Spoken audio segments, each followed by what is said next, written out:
New York. It's the show. Okay, that's too much. He's been too much. I knew it was since coming. last night. I knew it was coming. He calls me up this morning with the worst ideas, and I gently had to land the plane. I'm I like, wanted to I don't bring know, a buddy. mortician in here. There are a lot of I ideas. think it's going to be about 20 bandits coming a lot down of today. ideas. It's first things first. Today, okay, the official question that we decided on in the meeting is, Nick, any doubts? A doubt? Was there ever a doubt? Was there ever a doubt, Brew? Was it the Chiefs versus the Bills in January? Then no, of course there was never a doubt. The only reason anyone would have had doubt about this Chiefs team was because of their allegedly not scary offense. But you know who seemed pretty damn scared by it? Their opponent yesterday. That from the first play of the game was pressing. First play of the game, they fumble the ball. Got to get those extra yards. Can't let Mahomes beat us. Third play of the game, I'm 10 yards past the line of scrimmage. I'm so panicked, I'm going to throw it forward. The refs are going to let it go because we're going to need every yard. 2 hours into the game, you're down 3 in the fourth quarter. Fake punt. Like, with the ball at the end, trying to take the lead. More worried about Mahomes getting the ball than you actually getting the lead. And so, no, of course, there were 9 yards per play before the kneel downs. The most of any playoff game of the entire Mahomes era. Only faced 5 third downs. The punter for the second straight playoff game didn't even really need to activate him. 8 plays of 20-plus yards. 8. 0 compared to the Buffalo Bills' high-flying, terrifying, oh my God, unicorn-led offense. So how'd they do it? Why was there never a doubt? Because this Chiefs team, while everyone's going all in, while everyone's acting like the whole NFL universe is going to end in a year, took a long view and said, you know what? We can afford to trade away the single best non-quarterback in football because we have the single best quarterback in football of this or any era, so we can build through the draft. So we can get younger on defense. And how has that defense looked over the last 2 months of the season? Well, I can show you, which is they shut everyone down in the second half. Okay, so then how are you going to score points? Well, do you have the most prolific postseason combination in league history, Kelce and Mahomes? Well, now literally you do. And how's Travis doing? Because next week against the Ravens, he's going to break Jerry Rice's receptions record. Next season, he'll break his touchdowns record. The yards are going to be hard to come by. But that's who they have. And then, of course, you have Patrick Mahomes, who is the best player in the league, Brew, in the regular season. And then in the playoffs, against the best competition, against the best defenses, with the highest stakes, he raises his level to, I'll just be a league MVP in the postseason. And here's what I mean. On the left is Patrick Mahomes' playoff resume. That's pretty good. On the right are the last dozen league MVPs at quarterback aside from Mahomes. And what you'll see is he's better than league MVPs. And so was there ever a reason for a doubt, Brew? The answer is no. And it's because, and drop the banner, Dusty, the Chiefs' down year is better than your best year. The bad Chiefs disappointing what's wrong with them season is better than the best season you're going to get for 90% of franchises. Buffalo, of course, firmly in that 90%. So no, there was never a doubt, Chris Broussard. No. Is that it? It's 5 minutes. I'm waiting for like somebody to come up behind me, some more No, it's just round banners. 2, man. Right. We got a crescendo. Look, I got to give the Chiefs props. You know I believe in Mahomes. It was a great game. Overall. Time. What? Time. What? I'm about to get to some stuff. What? I know you did that. Like I believe in Mahomes. What? You picked the Bills. You said Yes. Bills, and we Bills.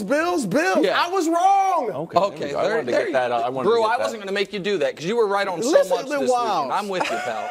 Pacheco played great. Yep. Kelce, best game all year. True. Just in time.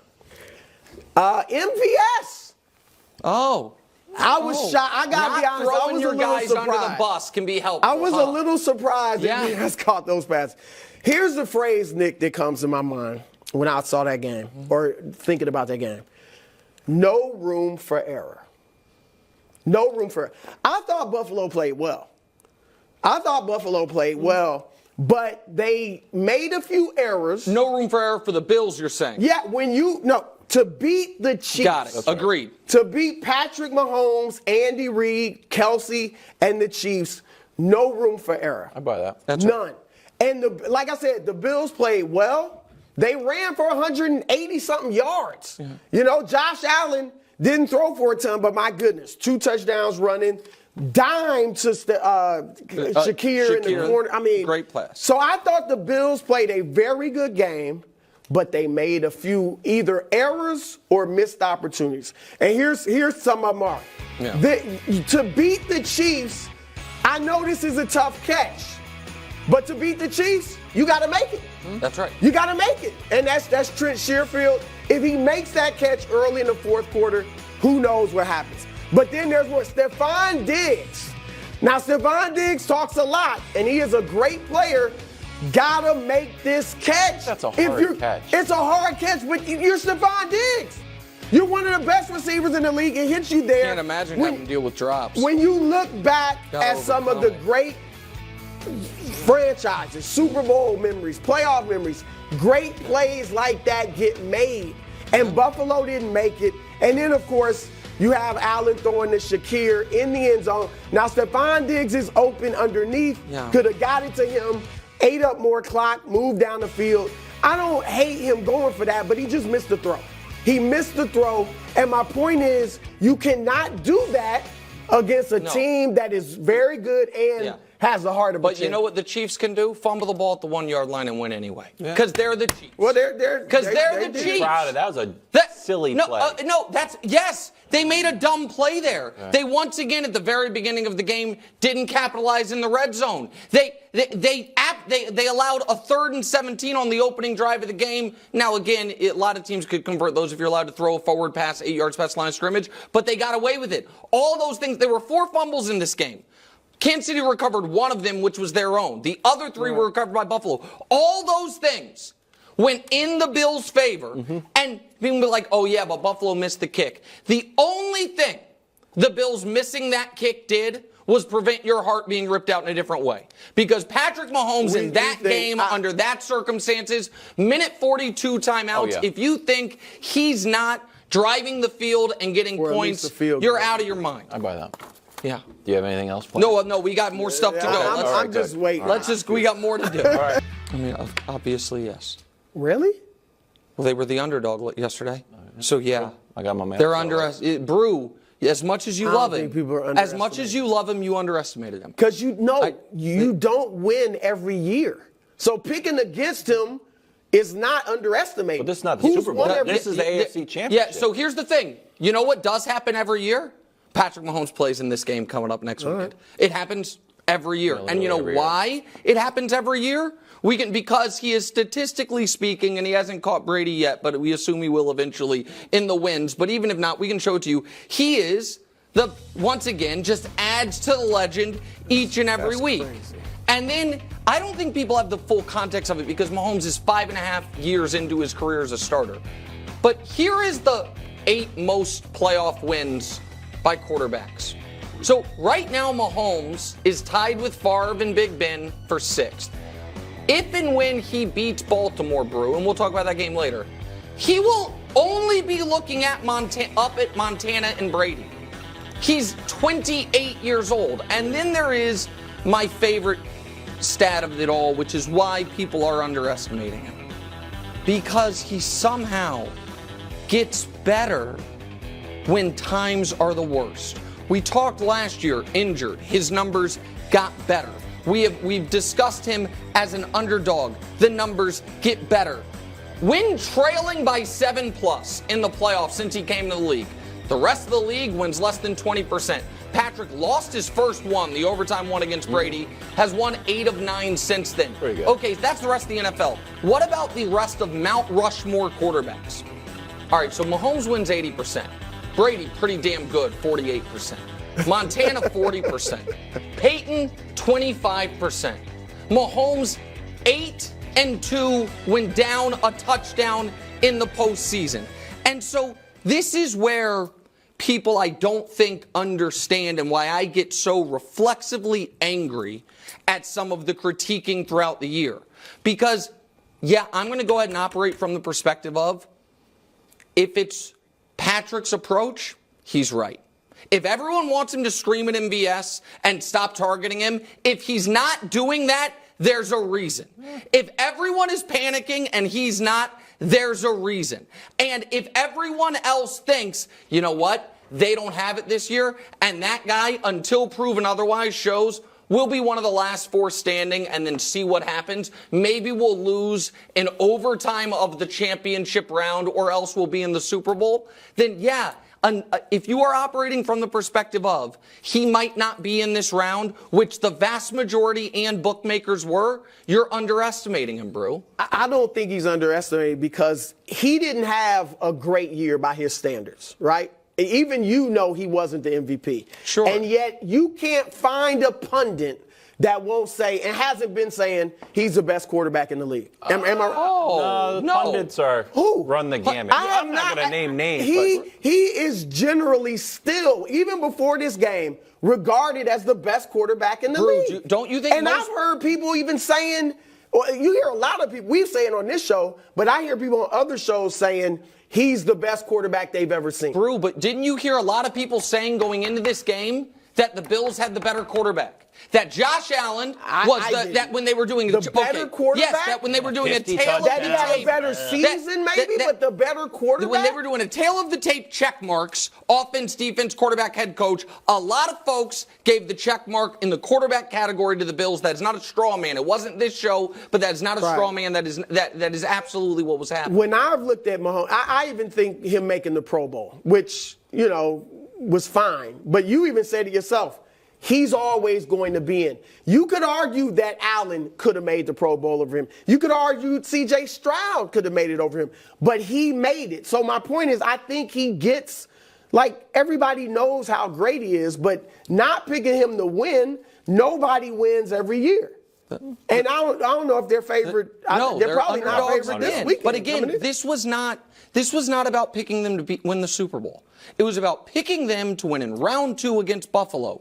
And folks bent over backwards to find a reason as to why the 11-6 Bills team was this juggernaut and this 11-6 Chiefs team was super flawed. Bent over backwards to find a reason why Josh Allen... You didn't have to bend over backwards to see that their receiving core had been a weakness. Yeah, and yes, of course, every team has slight weaknesses. That wasn't slight. Okay. Now, they played great yesterday. I can't blame them. But you went on blind faith saying they're going to get it done. And they did. Yeah. But you can't blame people for saying they led the league in drops. They cost them games, and they didn't do it yesterday. I would blame people if in 2005 people were like, you know what, this is the week I think Tiger Woods misses the cut at Augusta. I would say I don't care how poorly he was playing leading up to it. You were like, no, that would be ridiculous. But Mahomes did add one more check to his, because we already talked about his best stats, all this. He's now unequivocally the best underdog quarterback ever, which bodes very poorly. Drop it, please, Dusty. It bodes he's the greatest underdog in NFL history. 9-1-1 against the spread, 8-3 overall. It's not debatable, but go ahead. Now let's talk about the real meanwhile, stuff. Josh Allen. Brew, are you putting this loss on Josh Allen? Wiles, what was I the first to say about Mahomes? Okay. That he was Jordan-esque, you said on Sports. Jordan-esque. Yes. Do you blame Patrick Ewing for losing to Michael Jordan? No. I mean, Reggie Miller, Charles Barkley, Kyle Malone. Do you blame them? You just say, man, they were in his era. Sure. And you don't blame them. Josh Allen balled out yesterday. Now, made a couple mistakes. The looking, like I said, throwing it to Shakir, and he didn't ball out. He did for the first 3 quarters. He played all right. I thought he played for the first 3 quarters. He ran for 2 touchdowns. Yeah. Can we see this one, Dusty? The pass to Shakir Shakir was great play. was incredible. Yeah. All right, here it is. It was an amazing first of all, look at finding time, making extra time, and that pass is incredible. Yeah. All right, so he threw for 186 yards. It's not like. Hey, what do I always say about Josh? Be clean. He was clean. So that's the problem. He was clean. That's a low bar, they went. bro. Hold on. No, they went. He had 3 touchdowns. They went downfield. We just saw Trent Sherfield. Now it was a tough catch. Drop one in the breadbasket. We saw Stefon Diggs, one of the best receivers in the world, drop one. Yeah. So and he underthrew Shakur. So, all right, listen, so I'm just saying, the defense was the problem. Okay. They couldn't stop him. All right, hold on, Nick. Yeah. The Chiefs had one punt. Yeah. The Chiefs scored on their first 5 possessions. Yeah. Now, I'm not saying Josh Allen was perfect, but I'm saying if you say what cost them the game, I'm going to say the fact that the defense couldn't stop them at all. Yeah, that's... Their offense had the ball for 37 minutes. Yeah, so the Bills score more than 24 points, especially at the end, get a touchdown to win the game. Like, listen, first, I want to be fair to Buffalo. I know it's a really tough day. Do you really? It's wide right again. Do you really? No, I do, and they deserve credit. You know, I think each playoff victory matters something. Dusty dropped the banner because these don't come by lightly. I mean, listen, back-to-back bronze medalists in the AFC. Back-to-back, pardon me. That's 3 straight. Now, 2 losses in a row at home against 2 of your chief rivals. I mean, I would give them the benefit of the doubt. I'll give them. I mean, I guess it could be Houston. We'll give them the bronze this year. So here's the thing. Let's roll through this because Brew did something that he accuses me of doing sometimes, which is you've lowered the bar so much. This is a guy who was being discussed as league MVP until the final week of the year. This is a guy who was openly discussed as the second best quarterback in football, and it's a guy who in the fourth quarter couldn't come through. And we can show you the numbers; they're undeniable, Brew. It was his fault for missing the field goal. No. That was his fault. No, I'm not saying it was perfect. Really? How? Because you were thinking a 44-yard field goal in the cold. Yeah. I mean, no, you weren't thinking it was a gimme, but it was okay, this is what we got you. Brew, can you make it 44? Brew, you have glossed over, by the way, entirely 4 plays before the missed field goal, the fumble. Right? They just got lucky that they recovered. So here's the problem. The Bills coaching staff was afraid of Josh Allen, which made him not scary. They were scared of Josh, so that made him not scary. Show the next-gen stats passing chart and the data on it. Yep. So listen, 16 passes behind the line of scrimmage, which is the most in the next-gen era by any quarterback, 16 completions. 2 completions past the sticks the entire game. The Bills coached like, oh my gosh, we can't let Josh make the big mistake. He still tried to at the end despite it. Mm-hmm. And because of that, all of a sudden, they had an offense like the Derrick Henry Titans. But it was effective, Nick. But it wasn't. Really? Yes. They lost by 3. You're acting like they got blasted. No, the same when Josh Allen was throwing it all over the field, they lost too. Yeah. So, in fact, they lost by more points. Yes, exactly. So right. They couldn't beat them either way, but this worked. Well, okay. They had the ball for 37 minutes to the Chiefs' 23. They lost. They lost the game, but to act like that run game wasn't effective? Yeah, what I'm saying is they were the favorite against a wounded, vulnerable Chiefs team that smart wounded, people, including yeah, Brew, their middle linebacker. Who was more wounded between the 2 teams? Brew, the Chiefs' middle linebacker went out on the first play of the game. Their safety went out on the second play of the game. You going to sit here and say the Chiefs were more injured than the Bills? No, not at all. When I say wounded, I mean this was considered the weakest Chiefs team. They're in your building. This is your moment. You picked them, and Josh had the ball with a chance to come through and didn't. Like, I'm not killing him. He was not the problem. That was the question. No. Was he the reason they lost the game? Right, but my reaction is because it seems like you're putting none of the blame. No, I'm putting some of it on him. I'm just saying I don't think it's on him. That was the question. Is it on him? It is his job in that spot to come through. When his defense gives him the ball, with the forced fumble at the 1, it's like, oh my God, we have a chance here. And you're driving the field, and you have a 1st and 10 from the 25. It is your job to either pick up the first down so the Chiefs wouldn't have the ball at the end, because even if they make the field goal, I think they lose, or to put it in the end zone. And he couldn't. And again, we think if they make the field goal, and I agree with you, I think Mahomes probably would have marched down at least for a field goal. But we don't know that for a fact. Right, but Bruce, he set his team up to tie the game. That's what you want the go-ahead touchdown, but he still got him in position to keep playing on. So if you think that he played a great game? No, I think he played a very good game. Okay, and I'm saying in that moment, the biggest game of his career, he needed to be great. Yeah, that's fair. We reached a He compromise. was better than their defense. How about that? That's fine. Their defense is not why the Bills are the Bills. That's the point. He scored 3 touchdowns. Okay, then let's just. No, it's fine. He Go played ahead. very good. They got a very good result. That's it. They're third place. It's very good. Mahomes played great. Had the Third or best fourth. passer rating of the whole year. That's why he's It's moving also on. wild. Lamar is played better. great. No one's ever doubted that Mahomes is better than Josh Allen. No, that Brew, and that's what I'm Mahomes telling is you. better than Lamar Jackson, but let's see what happens next weekend. Head over to I'm just social saying. media. One of my favorite places. Patrick Mahomes on Instagram saying good luck. That is a response to Deion Dawkins, who said this is Mahomes' first time in Buffalo. Well, good luck. So Mahomes kind of reciprocated it. Yeah. I like that. I liked it. It's a nice little bit of Just bring it out. post-game trash talk. We don't really have time here. Just bring it out. Let's see I what mean, we're we're doing short here. on time. We have our bulletin But board we have music? bulletin board. So Deion Dawkins, you remember when you got put on here? You said good luck. You've now been eliminated. Who else got eliminated? I forgot to do this before. I'm eliminating him now. Colin Cowherd, you've been eliminated. You picked against the Chiefs again, as you have been all year. You remember when Josh Allen said to Tua he's going to see him in a couple weeks? Maybe he meant on the golf course. Maybe he meant at the Pro Bowl games. Oh, no, Josh isn't a Pro Bowler, my bad. But still, there you go. And then there's one more on here. Oh, yeah. When the Buffalo Bills trolled me after they won their Super Bowl with the never a doubt thing. Congrats, Buffalo, for winning your Super Bowl again. And by the way, congrats to you guys for the first time all year making the banners. Drop the banner, please. Last one, if I we knew could. something was coming. Never a doubt. Bruised without toes. Wild. Still excommunicated. What did I do wrong? You're still out. What did I do You're wrong? still out. Still out. Root for Bruised the out of Chiefs. toes. I never had any doubts. Wild's out. No. Yes, Why out. am I out? Because you were out. Birdie's F-ball playoff. run. Thanks for watching. Subscribe here to get more from the show and to check out clips from other shows on FS1.